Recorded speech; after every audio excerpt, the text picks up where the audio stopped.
ये देखिए, आप अगर पत्थरों को अगर फेंकेंगे दीवार पे तो रिटर्न में फूल नहीं आएगी, पत्थर ही आएगी। अगर दीवारों पे फूल फेंकते हैं तो रिटर्न में फूल आएगी। जैसे मैंने कहा गुड़ैमसी सब में धीरे गुड़ैमसी देख रहे हैं रिजल्ट, ये रिजल्ट। दोस्तों, मैं आज आप लोगों के सामने में एक मौका मिला तो मैं धन्य हूँ। और आज हमारे जितने भी यहाँ नए गेस्ट हैं, हाथ उठाएंगे सर, जितने भी नए हैं जो आईएमसी से नहीं जुड़े हैं, एक बार हाथ उठाएंगे। तो आज हमारे जितने भी आईएमसी के परिवार में जो जुड़ चुके हैं, आज ये नए मेहमान के लिए एक बार जोरदार ताली।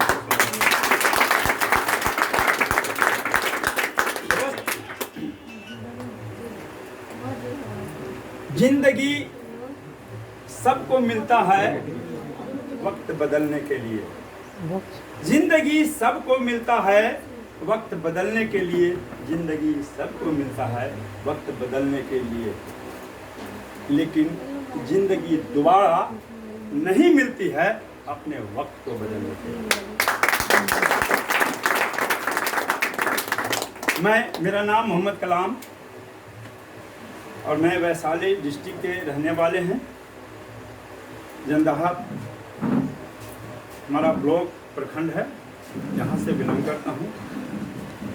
दोस्त, ये आईएमसी के प्लेटफार्म पे आते हुए करीब 6 साल हो गए, लेकिन अपना हिस्ट्री कुछ मैं आप लोगों के सामने में रखना चाहता हूँ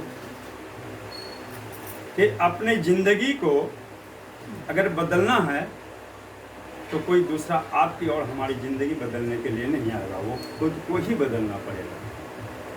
इसी के साथ मैं अपनी कुछ बयां करूं ज़िंदगी का कि लोग कहते हैं कि किस्मत अगर हमारे भाग्य में नहीं है, हमारा किस्मत में नहीं है।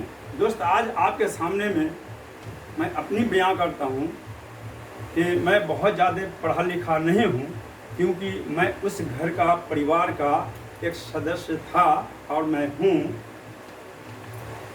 कि मेरे माता पिता ऐसे परिवार से थे जिस परिवार में हम जन्म लिए और चौथी क्लास तक हमने पढ़ने का मौका मिला, कैसे भी घसेट के।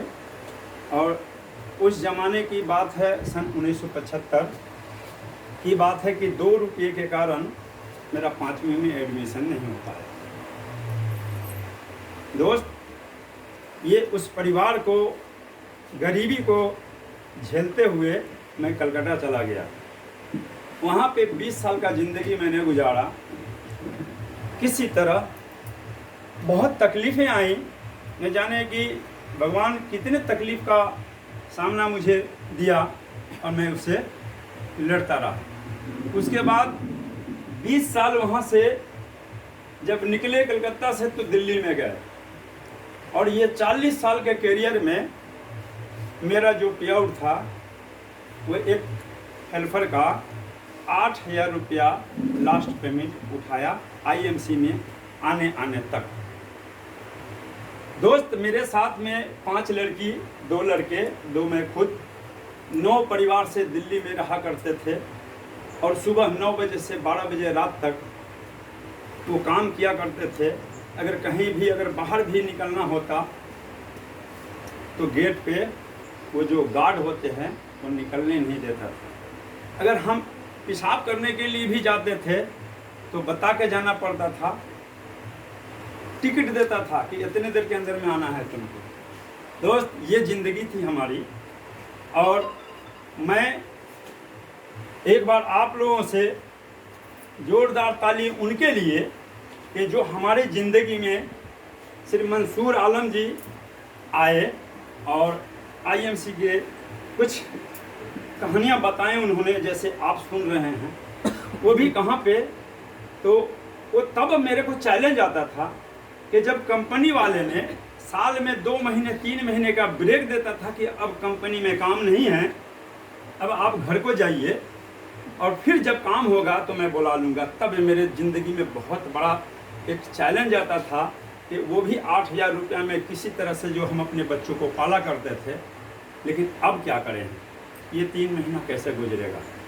दोस्त, इसी क्रम में ये जो बाइक का ट्यूब है, मैं वहाँ से 2 नंबर ट्यूब उठाया करता था और आ जाया करता था बिहार, और आ करके सबके दुकानें धूप में घूरा करता था कि कोई अगर 10 ट्यूब ले ले ताकि 2 रुपया आए, ताकि हम अपने बच्चों को भरण पोषण कर सकें। इसी क्रम में मंसूर आलम जी मिलते हैं ताजपुर एक चाय के दुकान पे, और वो बताते हैं IMC के बारे में।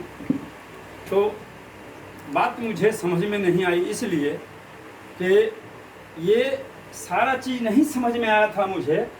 इसलिए नहीं समझ में आया था कि लोग काम करते हैं वर्तमान के लिए, जो अभी जो इनकम आती है आपको उसको देखते हैं, लेकिन भविष्य को नहीं देखते हैं कि आने वाला समय क्या आने वाला है। तो मैं कुछ ग्राफ बताऊंगा आपको इस बोर्ड के अंदर में कि क्या उस वक्त मेरा क्या हालत और पूरे संसार का हालत था और अभी क्या हालत है और कहाँ पे हैं हम, तो मैं बताऊंगा।